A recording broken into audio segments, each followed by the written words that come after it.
بسم الله الرحمن الرحيم.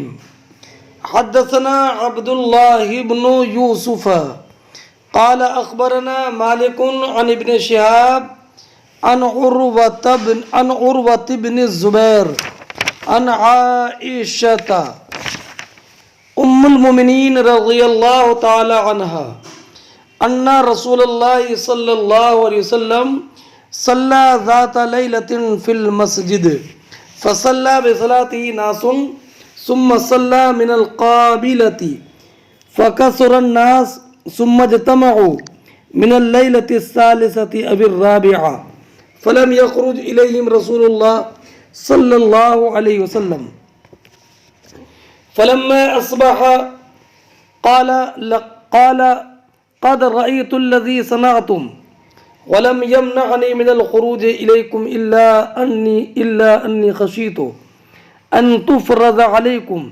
وذلك في رمضان. امام بخاری فرماتے ہیں کہ ہم سے حدیث بیان کی عبداللہ ابن یوسف نے. انہوں نے کہا کہ ہمیں خبر دی مالک نے. وہ روایت کرتے ہیں امام زہری رضی اللہ تعالیٰ عنہ سے. وہ عروہ ابن زبیر اور وہ حضرت عائشہ صدیقہ ام المومنین رضی اللہ تعالی عنہا سے کہ نبی کریم صلی اللہ تعالی علیہ وسلم نے مسجد میں ایک رات نماز پڑھی. یہاں پر تو اتنا ہے، مراد یہ ہے کہ صلی صلاۃ اللیل فی لیلۃ من لیالی رمضان کی راتوں میں سے ایک رات میں سرکار نے صلاۃ اللیل رات کی نفل نماز پڑھی. فصلی بصلاۃہ ناس، تو حضور کی اقتداء میں کچھ لوگوں نے نماز پڑھ لی. ثم صلی من القابلہ، پھر اگلی رات حضور نے پھر نماز پڑھی. فکثر الناس، تو اس رات پچھلی رات سے زیادہ لوگوں نے نبی کریم علیہ الصلوۃ والسلام کی اقتداء میں نماز ادا کی. پھر صبح کو لوگوں نے ذکر کیا کہ ہم نے نبی کریم علیہ الصلوۃ والسلام کے ساتھ آدھی رات کے قریب نماز پڑھی ہے. تو ثم اجتمعوا من اللیلۃ الثالثۃ او الرابعہ، پھر لوگ تیسری یا چوتھی رات پھر جمع ہو گئے. اور یہ جمع ہونا پہلے سے بھی زیادہ تعداد میں تھا، یہاں تک کہ اور روایتوں میں ہے کہ مسجد تنگ پڑ گئی نمازیوں سے. فلم یخرج الیہم رسول اللہ صلی اللہ علیہ وسلم، تو نبی کریم علیہ الصلوۃ والسلام ان کی طرف آج کی شب نکلے ہی نہیں. اب بعض روایتوں میں کہ بعض صحابہ کرام علیہم الرحمۃ والرضوان نے دروازے پر دستک بھی دی. اور بعض روایتوں میں یہ ہے کہ بعض صحابہ کرام علیہم الرحمۃ والرضوان نے نبی کریم صلی اللہ تعالی علیہ وسلم کو اپنی آمد کی اطلاع دینے کی نیت سے بعض نے کھکارا بھی، لیکن نبی کریم علیہ الصلوۃ والسلام تشریف نہیں لائے. فلما اصبح، جب صبح ہو گئی تو نبی کریم علیہ الصلوۃ والسلام نے ارشاد فرمایا قد رأیت الذی صنعتم، میں نے وہ دیکھ لیا جو تم نے رات کیا. ولم یمنعنی من الخروج الیکم الا، مگر اور مجھے تمہاری طرف نکلنے سے صرف اس بات ہی نہ روکا کہ میں نے یہ اندیشہ کیا کہ تمہارے اس شوق کی بنیاد پر یہ نماز تم پر فرض نہ کر دی جائے. اور بعض روایتوں میں یہ وَلَوْ كُتِبَ عَلَيْكُمْ مَا قُمْتُمْ بِهِ، اگر یہ نماز تم پر فرض کر دی جائے تو تم اس نماز کو پابندی سے نہ پڑھ سکو. یعنی تمہارے شدت شوق اور ذوق عبادت کی وجہ سے کہیں ایسا نہ ہو کہ یہ نماز تم پر فرض کر دی جائے اور تم پھر اس کو پابندی سے نہ پڑھ سکو. میں اسی وجہ سے تمہاری طرف رات نہیں نکلا۔ اور نبی کریم صلی اللہ تعالی علیہ وسلم نے یہ بھی ارشاد فرمایا کہ یا ایھا الناس فصلوا ایھا الناس فی بیوتکم فإن افضل الصلاة صلاة المرء فی بیتہ الا المکتوبہ۔ اے لوگوں، یہ نماز اپنے گھروں میں پڑھا کرو۔ کون سی؟ رات کی نفلی نماز، تراویح کی نماز، اس لیے کہ مرد کی افضل نماز اس کے گھر میں ہے سوائے فرض نماز کے۔ اور ایک روایت میں یہ کہ نبی اکرم صلی اللہ تعالی علیہ وسلم نے یہ ارشاد فرمایا فعلیکم بالصلاۃ فی بیوتکم فإن خیر صلاۃ المرء فی بیتہ الا المکتوبہ۔ اور مسلم شریف کی روایت میں یہ بھی ہے کہ جب نبی کریم علیہ الصلاۃ والسلام رات میں نہیں نکلے نماز کے لیے فرفعوا اصواتہم، تو لوگوں کی کچھ آوازیں بلند ہو گئیں اور لوگوں نے دروازے پر باریک باریک کنکری سے یہ اپنی آمد کو بتانے کے لیے نبی کریم علیہ الصلاۃ والسلام کو اپنی آمد کی اطلاع دینے کے لیے اپنی آوازوں کو بلند بھی کیا۔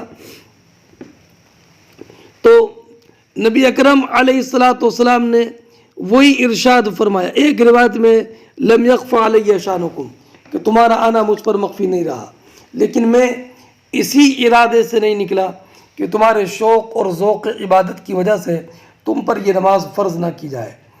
فرماتی ہیں وَذَلِكَ فِي رمضان، یہ کلام حضرت عائشہ صدیقہ رضی اللہ تعالیٰ عنہ کا ہے، اور یہ ادراج کے قبیل سے ہے۔ یہ بتانا ہے کہ یہ واقعہ رمضان کے مہینے میں ہوا۔ اب نبی اکرم صلی اللہ تعالی علیہ وسلم کے اس عمل سے یہ ثابت ہوا کہ نبی کریم علیہ الصلاۃ والسلام اپنی امت پر کتنے مہربان تھے۔ اور یہ نماز تراویح تھی، نماز تراویح، اور تراویح کی نماز سنت مؤکدہ ہے، اور اس کا وقت عشاء کے فرض پڑھنے کے بعد سے لے کر صبح صادق تک ہے۔ اور تراویح میں جماعت سنت کفایہ ہے کہ اگر مسجد کے سب لوگوں نے چھوڑ دی تو سب گناہ گار ہوئے، اور اگر کسی ایک نے گھر میں تنہا پڑھ لی تو گناہ نہیں۔ اور یہ بھی یاد رہے کہ تراویح جس طرح مردوں کے لیے سنت مؤکدہ ہے، اسی طرح عورتوں کے لیے بھی سنت مؤکدہ ہے، اس کا چھوڑنا عورتوں کو بھی جائز نہیں ہے۔ تراویح کی 20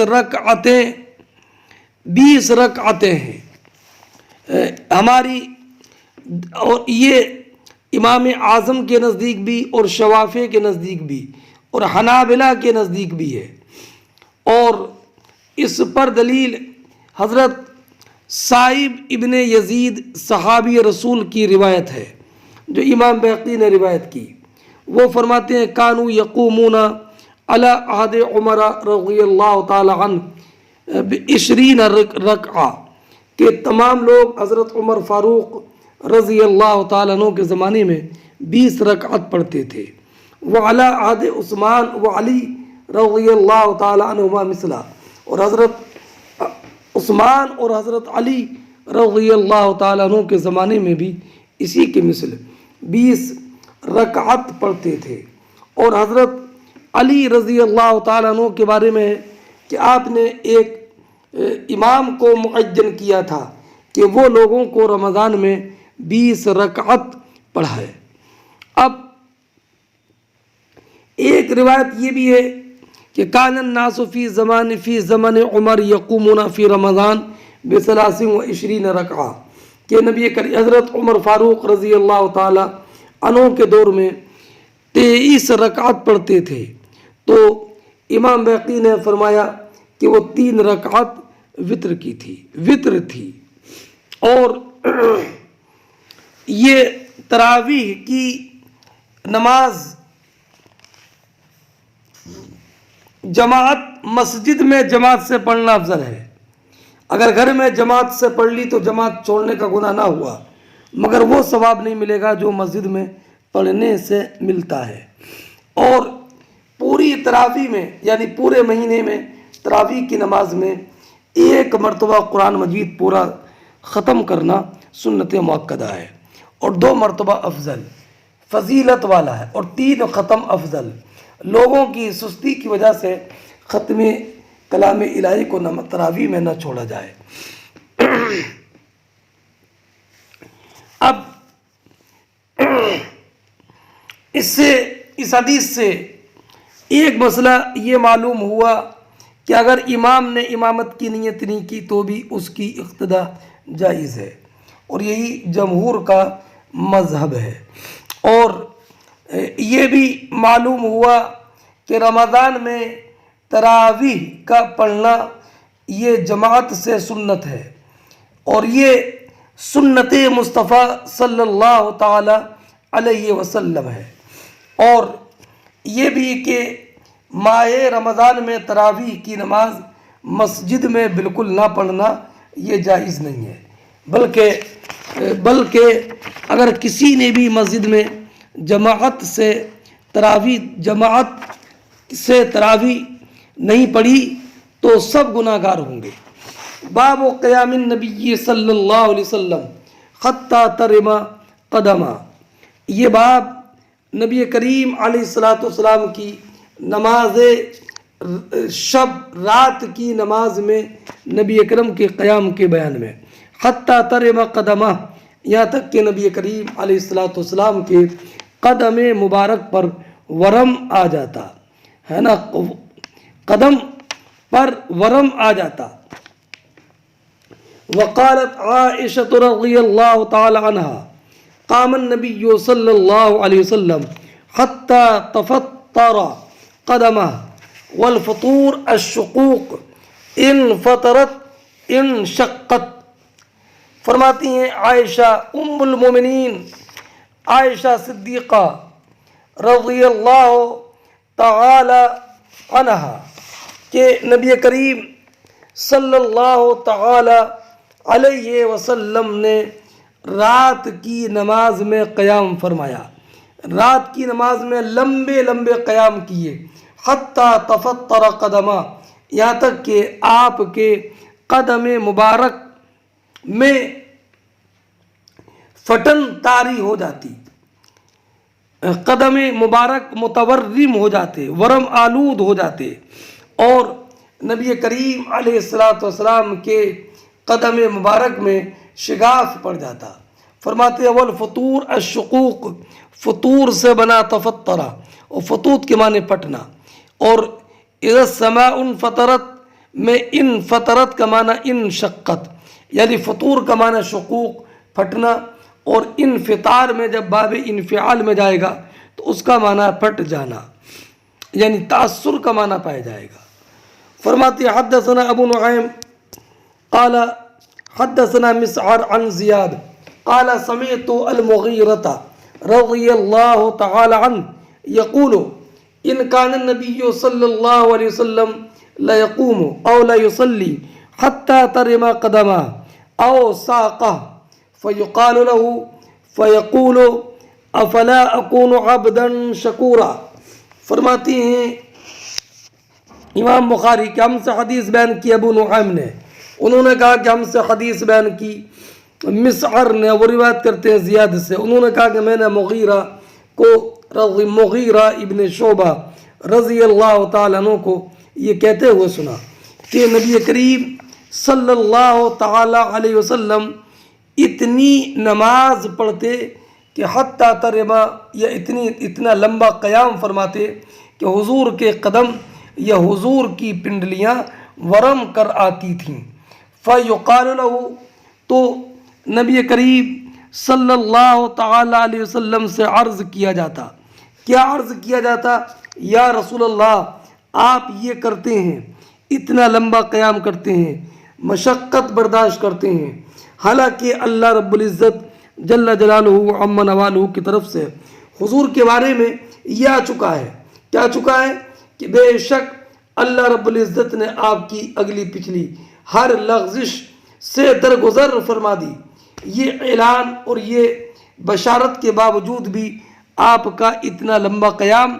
تو نبی کریم صلی اللہ تعالی علیہ وسلم ارشاد فرماتے افلا اکون عبدا شکورا، کیا میں اللہ رب العزت جل جلالہ کا شکر گزار بندہ نہ بنوں؟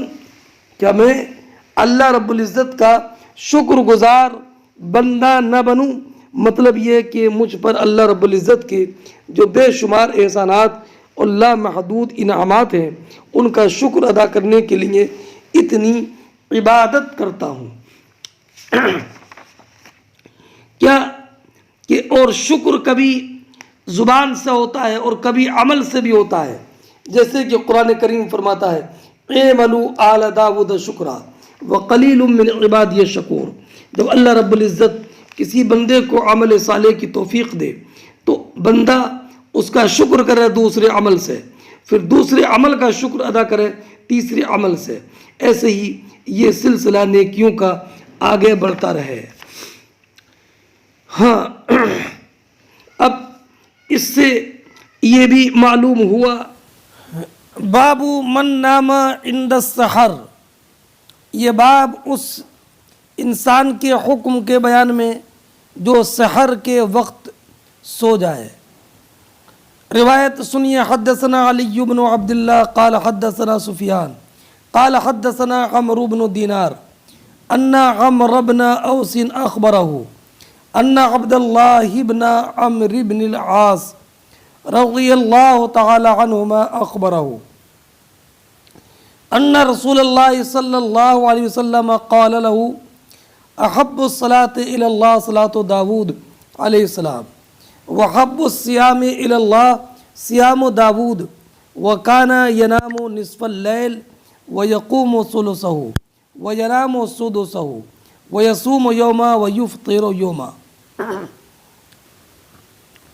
امام بخاری فرماتے ہیں کہ ہم سے حدیث بیان کی علی ابن عبداللہ نے، انہوں نے کہا کہ ہم سے حدیث بیان کی سفیان نے، انہوں نے کہا کہ ہم سے حدیث بیان کی عمرو ابن دینار نے، کہ عمرو ابن اوس نے انہیں خبر دی. یہ عمرو ابن اوس مکی ہیں، ان کا انتقال 94 ہجری میں ہوا. وہ بیان فرماتے ہیں کہ انہیں خبر دی عبداللہ ابن عمرو ابن عاص نے رضی اللہ تعالیٰ عنہما کہ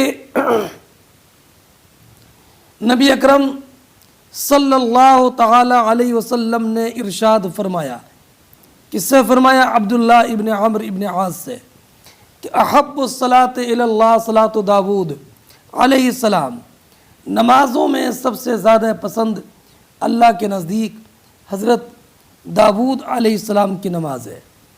یعنی رات کی نمازوں میں سب سے زیادہ پسند حضرت داود کی نماز ہے. حضرت داود کی نماز رات میں کیسے ہوتی تھی، وہ کیسے پڑھتے تھے، تو اس کا بیان اگلے جملے میں ہے وَكَانَ يَنَامُ نِصْفَ اللَّيْلِ وَيَقُومُ ثُلُثًا وَيَنَامُ سُدُسًا، کہ حضرت داود علیہ السلام آدھی رات سوتے اور 1/3 رات قیام فرماتے، نماز پڑھتے.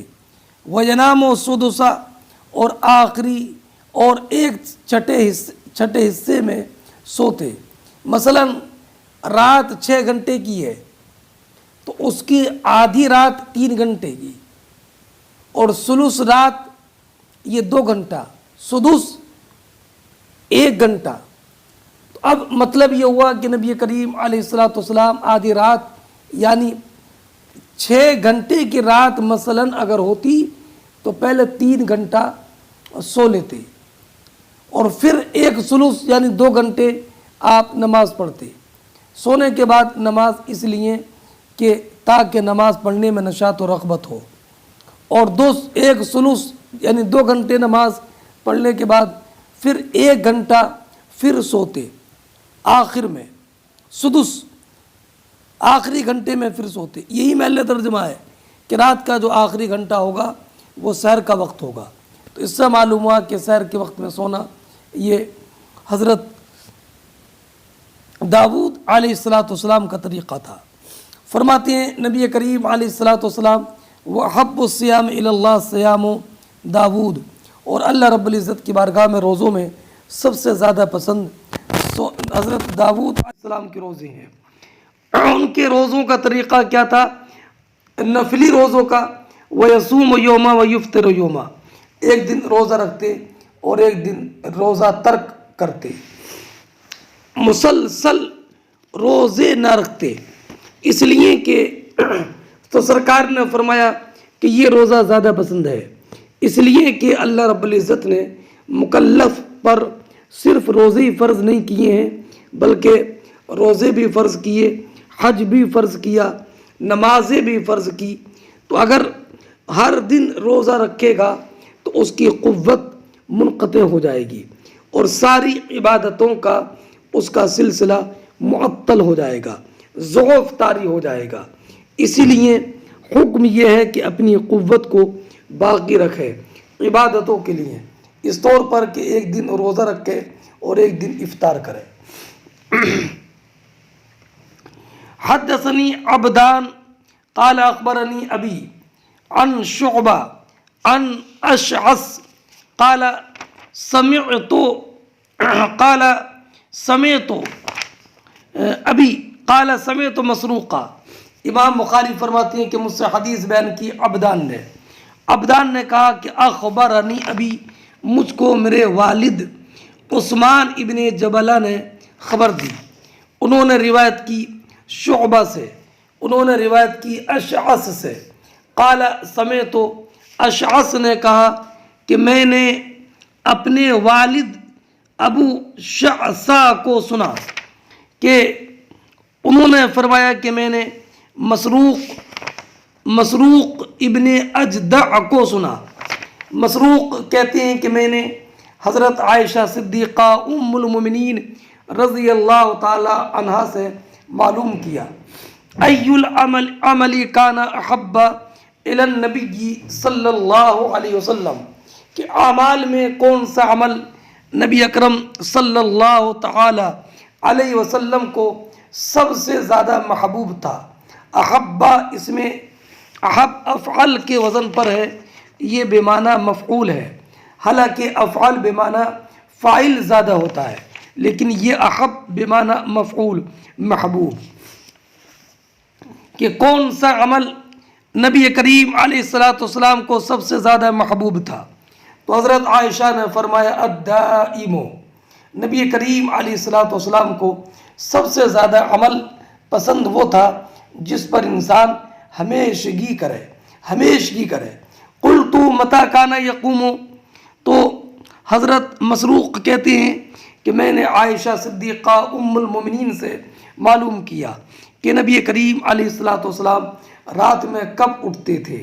تو فرمایا یقوم اذا سمع الصارخ، سرکار تب اٹھتے جب کہ مرغ کی آواز کو سنتے.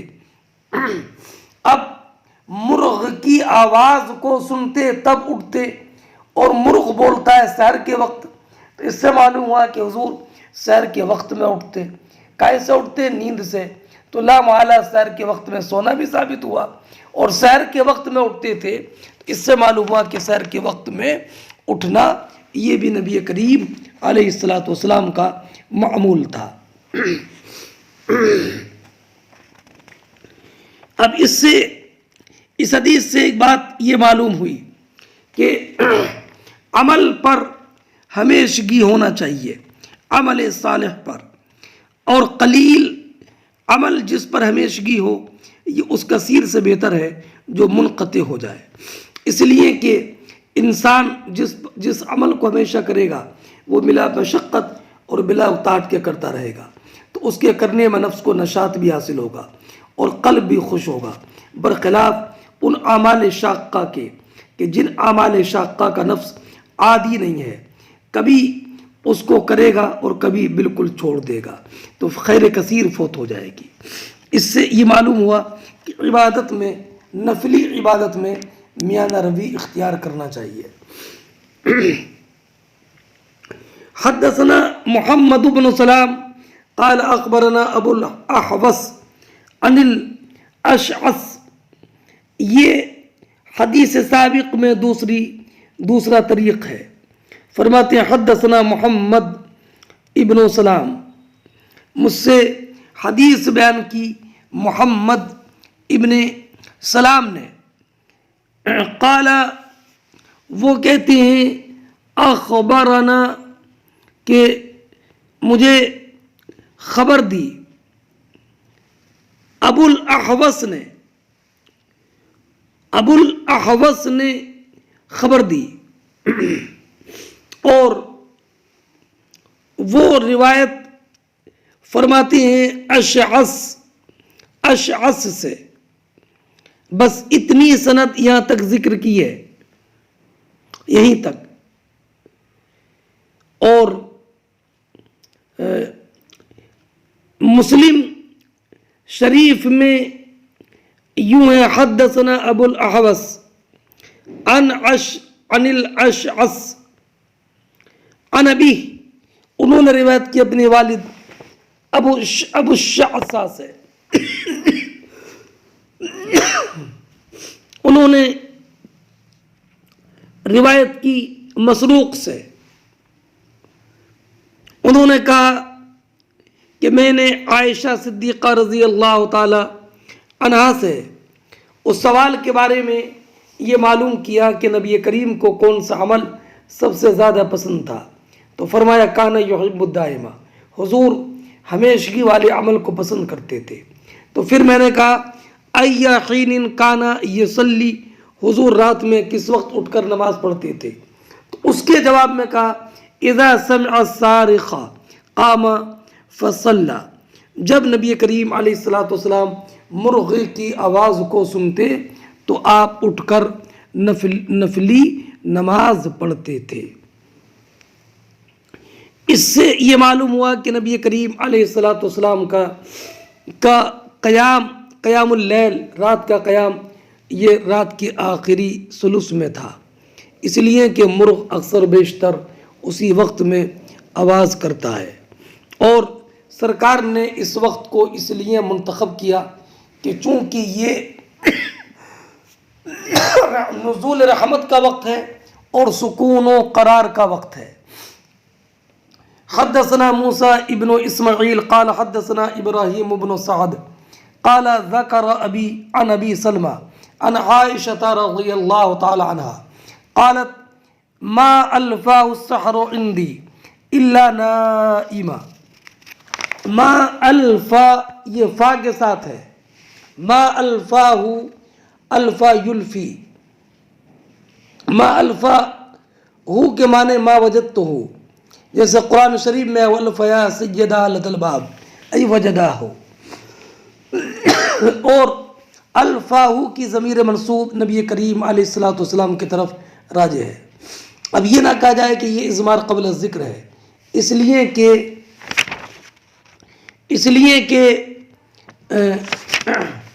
ابو سلمہ نے جو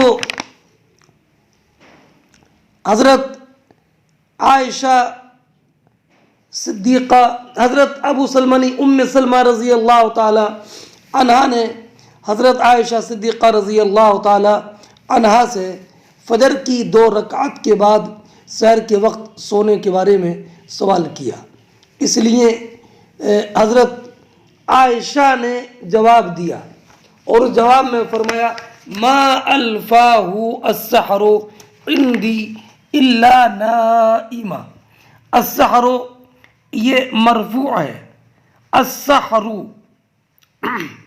یہ مرفوع اس لیے کہ یہ فاعل ہے السحر الفا کا۔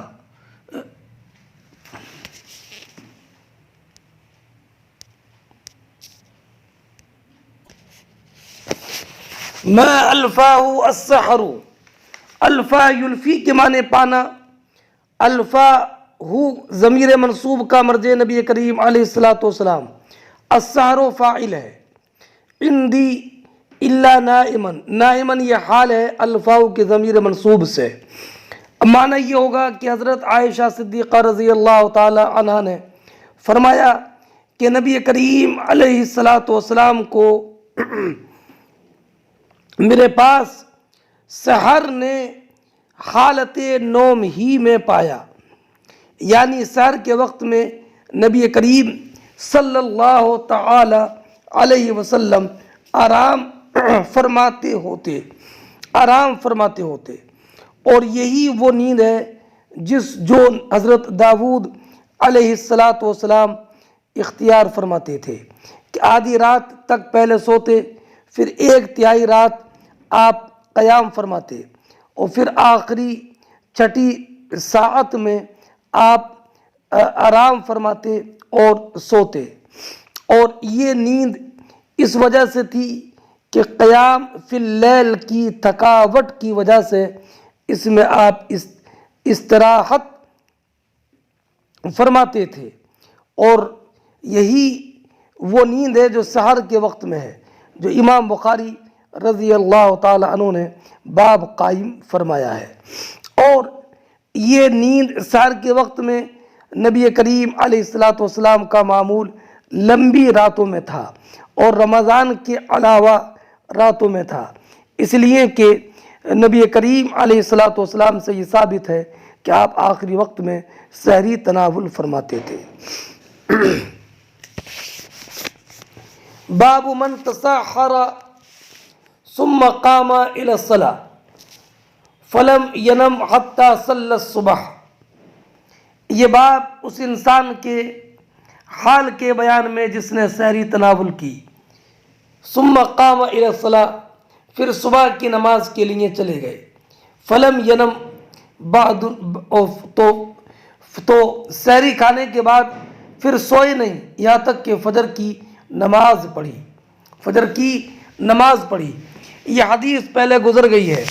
حدثنا یعقوب بن ابراہیم قال حدثنا الروح قال حدثنا سعید عن قتادہ عن انس بن مالک رضی اللہ تعالی عنہ ان النبی صلی اللہ علیہ وسلم وزید بن ثابت رضی اللہ تعالی عنہ تساحرا فلما فرغا من سحورہما۔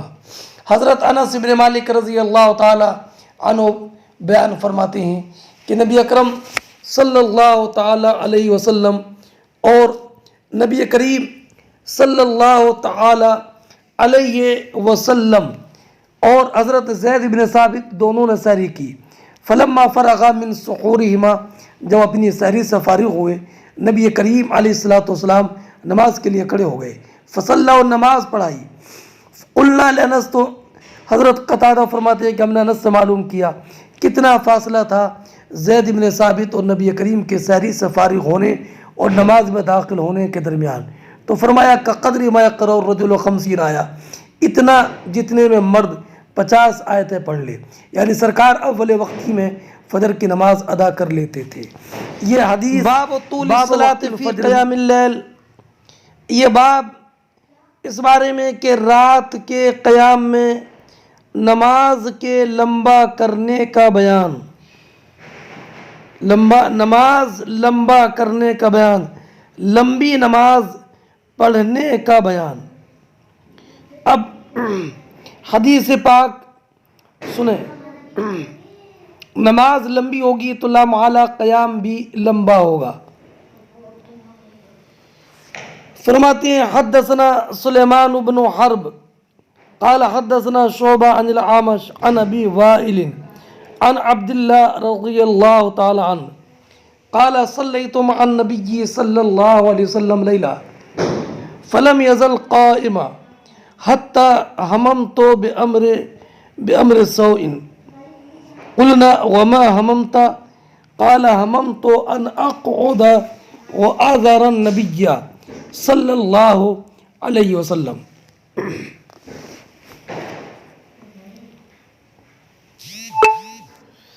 فرماتے ہیں امام بخاری کہ ہم سے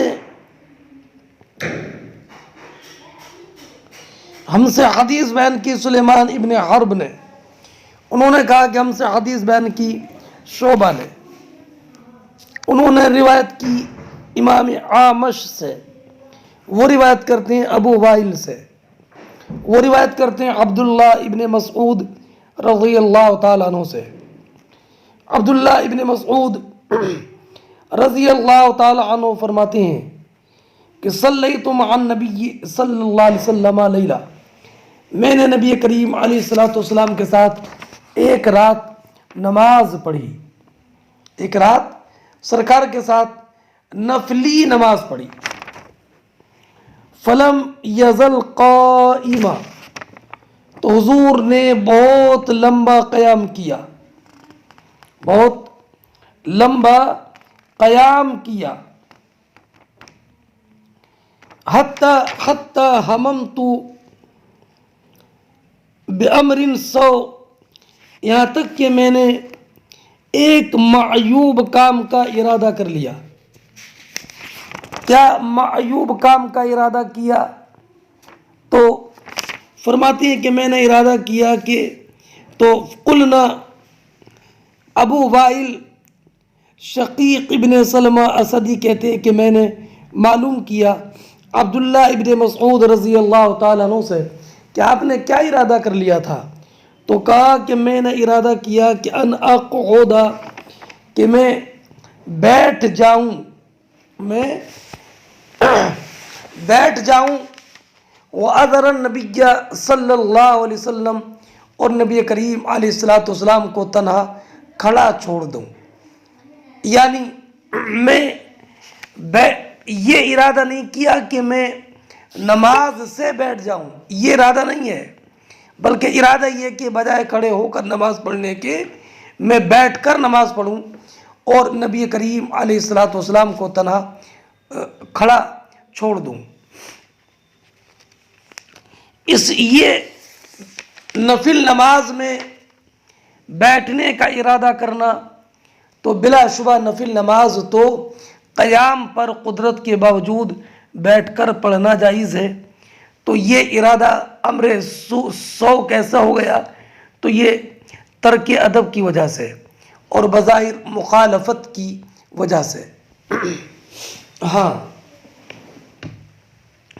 اب اس حدیث سے یہ معلوم ہوا کہ نبی اکرم صلی اللہ تعالی علیہ وسلم رات کی نماز بہت زیادہ لمبی پڑھتے تھے اور قیام بھی بہت زیادہ لمبا کرتے۔ اب علماء کے درمیان اس میں اختلاف ہے کہ کیا لمبے قیام کے ساتھ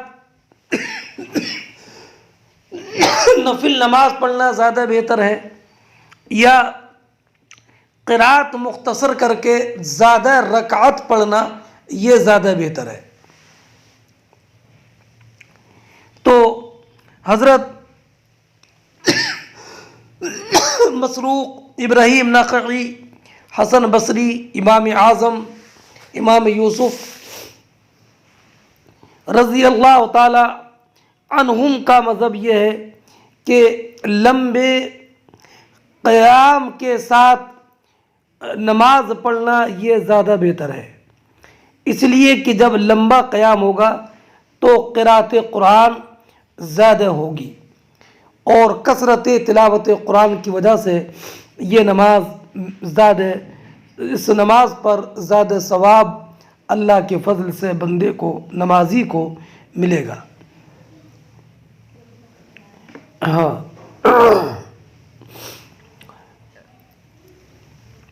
حضرت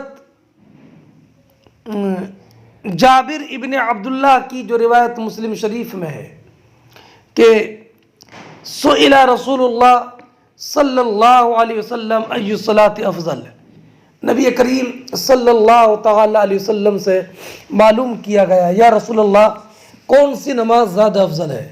تو سرکار نے فرمایا طول القنوت، قنوت کا معنی یہاں پر قیام ہے، معنی لمبے قیام والی نماز یہ افضل ہے۔ اور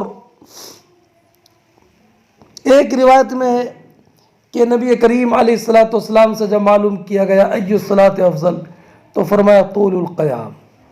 اس سے یہ معلوم ہوا کہ لمبی قرات ہو اور لمبی قرات کی وجہ سے لمبا قیام ہو تو وہ نماز افضل ہے اس نفل نماز سے جس میں قیام مختصر ہو اور رکعتیں زیادہ ہوں۔ اس حدیث سے ایک بات یہ معلوم ہوئی کہ ائمہ کبار کے ساتھ ادب کا سلوک کرنا چاہیے، اور یہ بھی کہ امام کی مخالفت یہ بری بات ہے۔ حدثنا حفص بن عمر قال حدثنا خالد بن عبد الله عن حسین عن ابی وائل عن حذیفہ رضی اللہ تعالی عنہ ان النبی صلی اللہ علیہ وسلم کان اذا قام للتہجد من اللیل یشوس فاہ بالسواک۔ حضرت حذیفہ رضی اللہ تعالی عنہ بیان فرماتے ہیں کہ جب نبی اکرم صلی اللہ تعالی علیہ وسلم رات میں نماز تہجد کے لیے اٹھتے تو اپنا دہان مبارک مسواک سے خوب صاف کرتے۔ اب باب اس سے تو یہ معلوم ہوا کہ رات میں سرکار جب تہجد کے لیے اٹھتے تو آپ مسواک فرماتے، لیکن نماز لمبی پڑھتے تھے، اس سے تو یہ ثابت نہیں ہوتا۔ تو اب اس حدیث کو باب سے کیا مناسبت ہے؟ تو یہاں پر شراح حدیث نے بہت ساری دور کی وجہ بیان فرمائی ہے، مگر امام بخاری رضی اللہ تعالی عنہ نے ایک وجہ یہ بیان فرمائی کہ ترجمہ ہے رات کی نماز میں قیام لمبا کرنا، اور حضرت حذیفہ کی روایت میں قیام للتہجد کا ذکر ہے، اور رات میں تہجد غالباً اکثر لمبی نماز سے ہوتا ہے، اور طول صلاۃ اکثر یہ طول قیام کی وجہ سے ہے۔ تو اس طول صلاۃ میں اکثر طول قیام بھی ہوگا، یعنی حدیث میں ذکر ہے تہجد کا، اور تہجد کی نماز 8 رکعت ہے، تو لا محالہ تہجد کی نماز لمبی نماز ہوئی، اور جب لمبی نماز ہوگی تو اس میں رکوع بھی زیادہ ہوں گے، سجدے بھی زیادہ ہوں گے، اور ساتھ ساتھ یہ کہ اس میں طول قیام بھی ہوگا، قیام بھی لمبا ہوگا۔ بس اتنی مناسبت دور کی علامہ عینی علیہ الرحمۃ والرضوان نے ذکر فرمائی ہے۔ باب کیف کان صلاۃ النبی صلی اللہ علیہ وسلم وکیف کان یصلی وکیف کان النبی صلی اللہ علیہ وسلم یصلی من اللیل۔ نبی کریم علیہ الصلوۃ والسلام کی نماز کی کیفیت کیا تھی، اور نبی کریم علیہ الصلوۃ والسلام رات میں نماز کیسے پڑھتے تھے، کیسے پڑھتے تھے۔ حدثنا ابو الیمان قال اخبرنا شعیب عن الزہری قال اخبرنی سالم بن عبد اللہ ان عبد اللہ بن عمر رضی اللہ تعالی عنہما قال ان رجلا قال یا رسول اللہ کیف صلاۃ اللیل۔ حضرت عبداللہ ابن عمر رضی اللہ تعالی عنہ بیان فرماتے ہیں کہ ایک مرد نے عرض کیا یا رسول اللہ رات کی نماز کیسے ہے؟ تو نبی اکرم علیہ الصلوۃ والسلام نے ارشاد فرمایا مسنا مسنا، 2 رکعت کر کے پڑھنا ہے۔ فَإِذَا خِفْتَ الصُّبْحَ فَأَوْتِرْ بِوَاحِدَةٍ، 2 رکعت کر کے پڑھتے رہو، جب تمہیں صبح کا اندیشہ ہو تو 1 رکعت 2 رکعت کے ساتھ ملا کر اس کو وطر بنا دو۔ تو اب وطر کی نماز 3 رکعت ہو جائے گی۔ حدثنا مسدد قال حدثنا یحییٰ عن شعبہ قال حدثني ابو جمرہ عن ابن عباس رضی اللہ تعالی عنہما قال كانت صلاة النبی صلی اللہ علیہ وسلم 13 رکعتا یعنی باللیل۔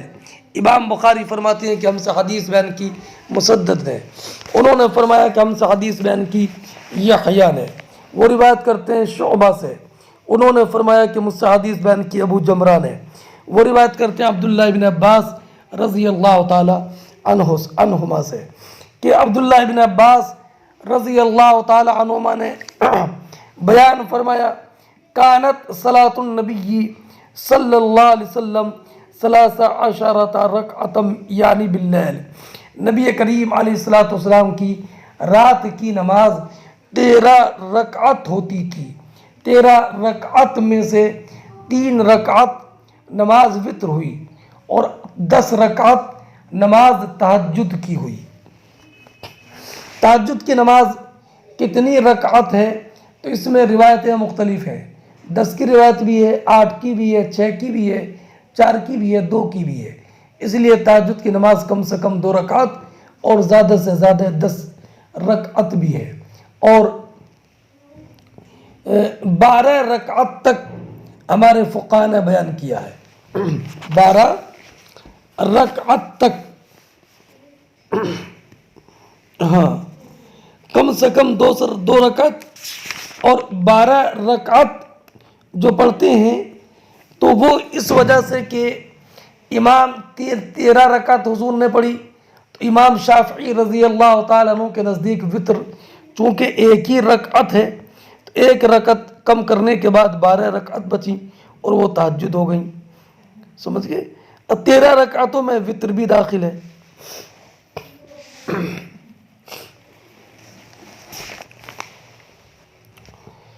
ہاں اگلی روایت حدثنا اسحاق قال حدثنا عبید اللہ قال اخبرنا اسرائیل عن ابی حسین عن ابی حضرت امام بخاری رضی اللہ تعالی عنہ بیان فرماتے ہیں کہ ہم سے حدیث بیان کی اسحاق نے. وہ کہتے ہیں کہ ہم سے حدیث بیان کی عبید اللہ ابن موسیٰ نے. انہوں نے فرمایا کہ ہم سے حدیث بیان کی اسرائیل نے. اسرائیل ابن یونس وہ فرماتے ہیں کہ ہم سے حدیث بیان کی ہم سے حدیث بیان کی ابو حسین نے. ابو حسین نہیں، حسین، ابو حسین نے. ان کا نام عثمان ابن عاصم اسدی ہے. وہ روایت کرتے ہیں ان یحییٰ ابن وصاب. وہ روایت کرتے ہیں یحییٰ ابن وصاب سے. ان کا انتقال 103 ہجری میں ہوا. عن مسروق وہ روایت کرتے ہیں مسروق ابن اجدع سے. وہ کہتے ہیں کہ سألت عائشۃ رضی اللہ تعالی عنہا عن صلاۃ رسول اللہ صلی اللہ علیہ وسلم کہ میں نے ام المؤمنین عائشہ صدیقہ رضی اللہ تعالی عنہ سے نبی کریم علیہ الصلوۃ والسلام کی شب کی نماز کے بارے میں سوال کیا تو حضرت عائشہ نے فرمایا 7 و 9 و 11 سوا رکعتي الفجر کہ حضور کی رات کی نماز فجر کی 2 رکعت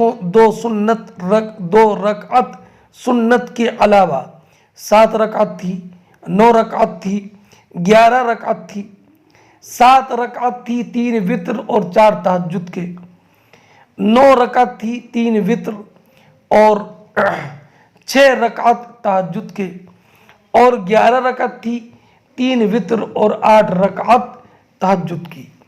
نبی اکرم صلی اللہ تعالی علیہ وسلم سے قیام لیل کی نماز کی قیام لیل کی جو رکعتوں کی تعداد کے بارے میں مختلف روایتیں حضرت عائشہ سے.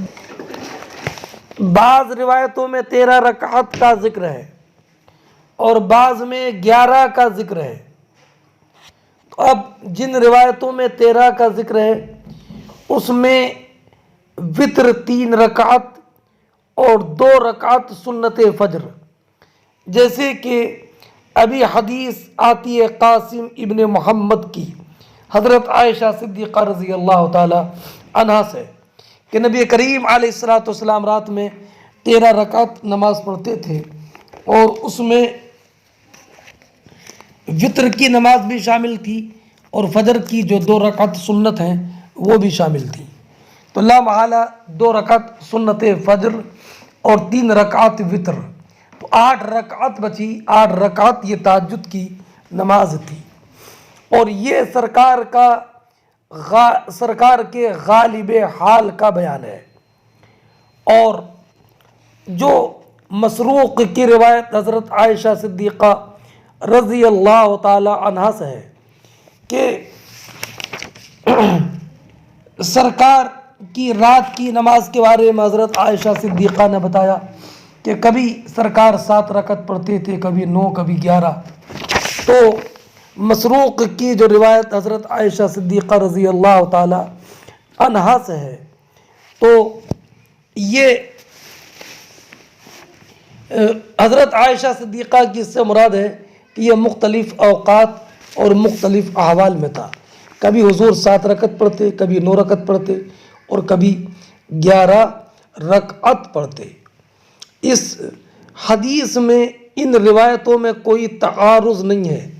تعارض تو تب ہوتا جب کہ ایک ہی وقت کی نماز کی حکایت و روایت میں نماز کی رکعتوں کی تعداد مختلف ہوتی، بلکہ جو روایت 11 رکعت کی ہے اس میں وطر شامل ہے، اور جو 7 کی ہے تو اب یا 9 کی ہے یا 7 کی ہے، تو یہ مختلف اوقات اور احوال کے اعتبار سے تھا۔ اگر وقت میں زیادہ گنجائش ہوتی تو حضور 11 رکعت پڑھتے، 3 وطر اور 8 وہ۔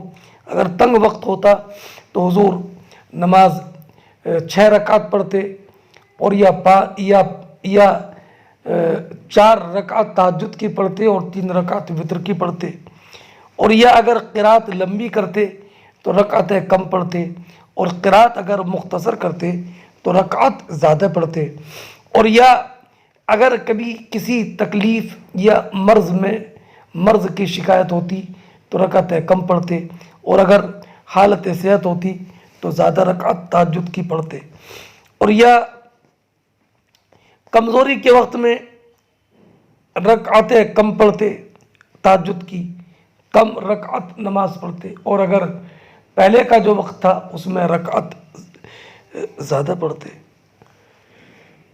یہ ہے۔ اگلی روایت دیکھیں، حدثنا عبید اللہ ابن یوسف قال اخبرنا حنظلہ عن القاسم ابن محمد عن عائشة رضی اللہ تعالی عنہ قالت كان النبي صلی اللہ علیہ وسلم يصلي من الليل 13 ركعة منها الوتر وركعة الفجر۔ حضرت عائشہ صدیقہ ام المومنین رضی اللہ تعالی عنہ بیان فرماتی ہیں کہ نبی اکرم صلی اللہ تعالی علیہ وسلم رات میں 13 رکعت پڑھتے تھے۔ ان 13 رکعتوں میں وطر کی نماز بھی ہوتی اور فجر کی 2 رکعتیں بھی شامل ہوتی۔ 13 رکعت، ان 13 رکعت میں 3 رکعت وطر کے ہو گئے، اور 2 رکعت جو ہے وہ فجر کی ہو گئی، تو 5 رکعت نکالنے کے بعد 8 رکعت یہ نماز تہجد